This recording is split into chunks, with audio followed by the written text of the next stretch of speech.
Bonjour et bienvenue dans ce 20e épisode. Je voudrais pouvoir aujourd'hui vous partager encore quelque chose sur cette cible. Eh bien, vous montrer que vous n'avez pas plusieurs cibles. Vous avez une grande cible avec plein de personnes à l'intérieur qui ont des profils différents. C'est hyper important que vous puissiez trouver ce fil rouge pour pouvoir adapter votre communication. Et dans justement votre communication, c'est pas que vos posts, pas que dire ouais, je fais ça, j'accompagne telle personne pour aller vers ça. Non, votre communication de tous les jours.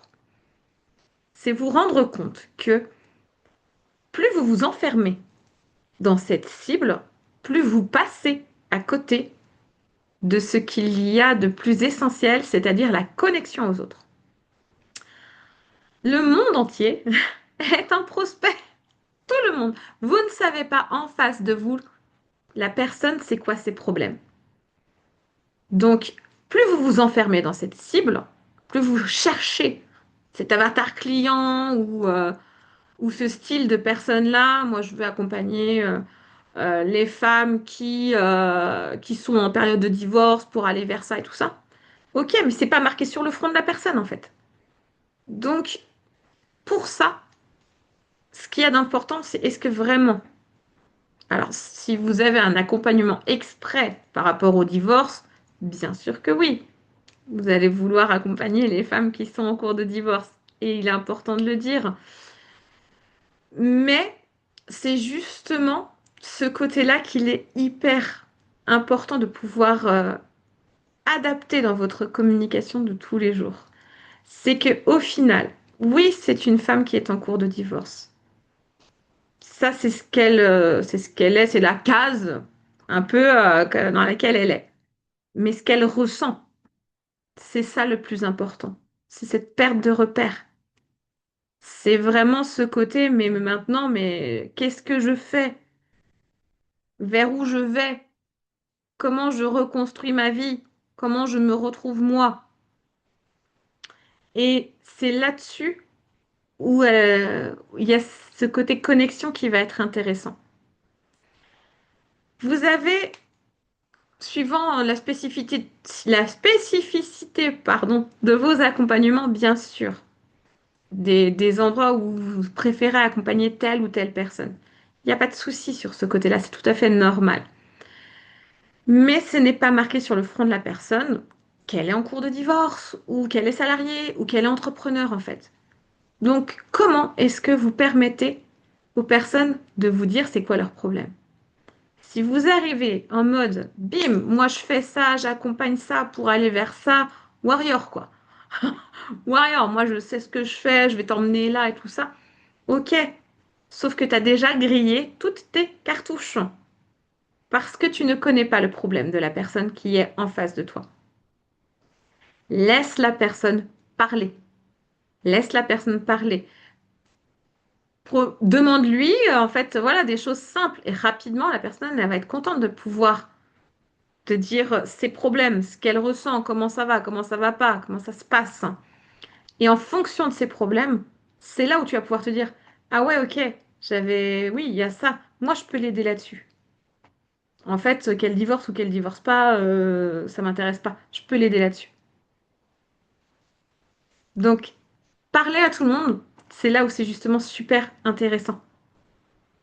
Parce que peu importe qu'elle divorce, qu'elle soit en train de donner naissance à un enfant et que du coup tout son univers est chamboulé parce que elle a perdu tous ses repères maintenant qu'il y a ce petit bébé dans sa vie. Il y a plein de choses comme ça en fait. Donc, c'est trouver votre, votre domaine d'appétence, ce que vous adorez faire. Donc, par exemple, moi, ça va être accompagner les solopreneuses pour justement leur permettre de briller et d'aller toujours plus loin. Mon dada, ce n'est pas d'accompagner les personnes qui sont en dépression dans leur salariat et dans leur rythme métro-boulot-dodo. C'est pas là où je m'éclate en fait. Oui, techniquement, je peux le faire. Il n'y a pas de souci. Mais c'est pas ça que j'aime faire aujourd'hui. Aujourd'hui, j'aime accompagner les solopreneuses pour les aider à briller. Donc oui, ma cible générale, ce sont les solopreneuses. Mais c'est pas marqué sur le front des personnes qu'elles sont solopreneuses. Donc c'est comment je fais en sorte de pouvoir parler à tout le monde pour pouvoir comprendre leurs problématiques et suivant leurs problématiques, les accrocher avec ce dont elles ont besoin. Pour toutes les personnes qui font aussi des ateliers en entreprise, là vous vous dites, bah oui, non, tu vois, j'ai plusieurs cibles parce que j'ai ma cible salarié et j'ai ma cible manager, quoi. C'est exactement la même cible. Ils ressentent la même chose. Ils ressentent un mal-être, un ras-le-bol, ressentent des douleurs, ils ressentent un épuisement, un burn-out possible. Enfin voilà. Mais la cause n'est pas la même. La cause n'est pas la même. Et donc, du coup, votre outil d'accompagnement ne sera pas le même. Du coup, vous avez quelqu'un en face de vous qui est salarié, vous vous rendez compte, ouais, putain, mais j'aimerais trop pouvoir accompagner les salariés pour améliorer leur qualité de vie au travail et pour pouvoir leur permettre justement de pouvoir avoir moins de douleur, de pouvoir être moins épuisé, pour pouvoir continuer à mieux travailler, pour pouvoir à moins subir leur rythme de vie. J'ai envie de faire des ateliers en entreprise. Bah oui, mais c'est vachement adapté. Donc, mais banco, on y va. La façon dont vous allez préparer vos ateliers seront adaptés à ces personnes-là. Et ça, et là, vous allez pouvoir, oui, les accompagner sur ce côté-là. Les managers, ils ressentent exactement les mêmes choses. Mais le moyen de les accrocher, ce sera pas, ce sera pas sur ce côté, je vais vous aider à mieux, à mieux vivre vos conditions de vie et tout ça. Ça peut, ok, mais leur point de départ, c'est aussi le fait que, en tant que manager, c'est fatigant pour eux d'être entre le marteau et l'enclume, de toujours avoir un turnover de personnes parce qu'en ce moment, il y a beaucoup d'arrêts de travail. Donc, du coup, bim, un de vos outils d'accompagnement, ça va être pouvoir le côté atelier en entreprise. Bah là, comme ça, j'améliore la qualité de vie au travail, vos salariés vont mieux, il y a moins de turnover, il y a moins d'arrêts de travail, il y a une meilleure ambiance, il y a une meilleure gestion d'équipe, ça se passe mieux. Bim, vous avez répondu au problème du salarié. Enfin, oui, et du salarié et du manager. Mais leur douleur est exactement la même, mais pas pour les mêmes raisons. Donc, on prend l'outil qui va être adapté suivant le problème de la personne. Mais ce manager, ben, il va peut-être être content lui aussi de pouvoir bénéficier d'un de vos ateliers, pas avec les salariés. Quoique, il y en a qui sont il y en a que ça ne dérange pas d'avoir et les salariés et les managers en même temps. Mais c'est sûr que pour la libération de la parole, ça peut être un peu plus compliqué. Mais le manager, il aurait peut-être besoin lui aussi d'avoir son atelier pour lui. Il va pas le prendre de base pour lui. Il va prendre pour améliorer tout ce qui va être qualité de vie au travail des salariés et que du coup, il ait moins besoin de gérer les arrêts de travail. Donc, c'est comment vous, vous écoutez la personne pour vous connecter à son problème à lui et adapter vos outils, vos accompagnements en fonction de ses problèmes à lui. Si vous arrivez brut de pomme, j'accompagne les personnes pour aller, j'accompagne tel type de personnes qui ont ce problème-là pour aller vers ce côté-là, mais ça c'est top en fait, ça sur le papier, ok, c'est bon, ça marche. Mais dans la vie de tous les jours, dans une conversation, ça ne marche pas. La personne, elle a besoin de se rendre compte que ce n'est pas un copier-coller, que ce n'est pas un numéro parmi tant d'autres, que votre solution est adaptée à son problème. Mais pour ça, demandez-lui très clairement c'est quoi son problème avant même de parler de vous. Donc je sais que bah, on a envie de pouvoir justement dire ce qu'on fait, comment on le fait. Enfin, il y a ce moteur en fait. Mais faites-le au bon moment, pas trop tôt. Parce que vos prospects, vos futurs clients ne naissent pas prêts à acheter. C'est pas parce qu'ils sont votre cible qu'ils sont conscients d'être votre cible. Donc si vous allez trop vite, bah, du coup, vous allez leur faire peur et vous allez les faire fuir.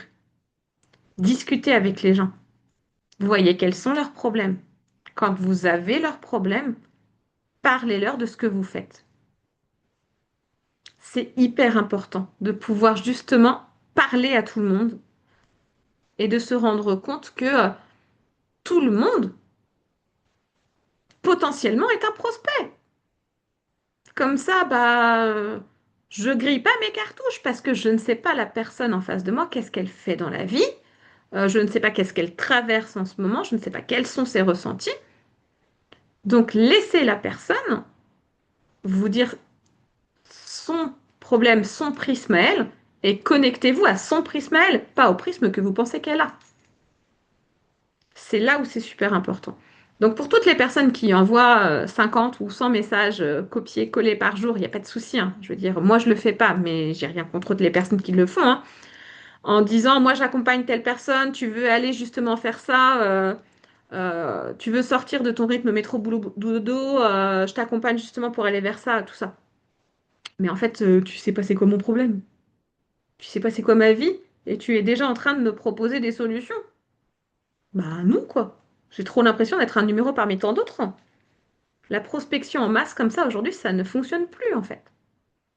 Donc, apprenez à vous rendre compte que les personnes ne naissent pas prêtes à acheter. Demandez-leur c'est quoi leur problème, leurs émotions, qu'est-ce qu'elles traversent. Et suivant ce qu'elles traversent, vous allez pouvoir vous connecter à eux avec vos outils d'accompagnement.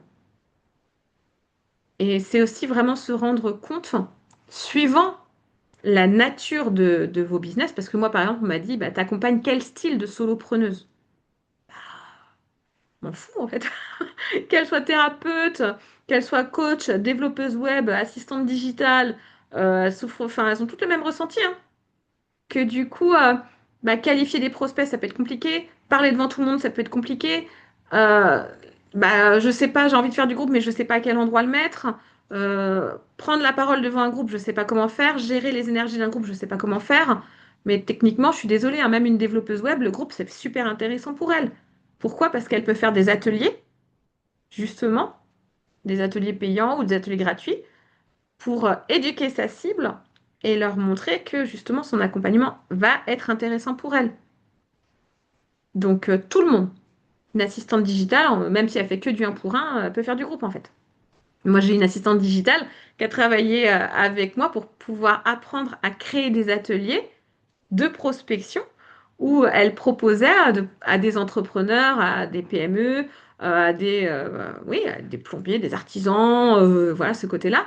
Elle les éduque sur comment s'autonomiser eux-mêmes, comment faire bien leurs factures, leurs relances, comment optimiser leur business pour passer moins de temps à faire leur administratif. Donc il y a oui ce côté, essayer de les rendre un petit peu plus autonomes, d'optimiser leurs conditions de travail. Et ils sont très contents de prendre ce contenu-là. Et après, ils se rendent compte, ouais, non, mais en fait, ouais, je travaillerai avec elle, ça irait, mais 10 fois plus vite, quoi. Et je gagnerais du temps et de l'argent. Et elle utilise ce moment-là pour les éduquer. Mais pour ça, elle a dû apprendre à animer un groupe. Et aujourd'hui, elle gagne de l'argent grâce à ces ateliers. Et en même temps, c'est une porte d'entrée pour des futurs clients. Où là, elle va faire ses accompagnements un pour un.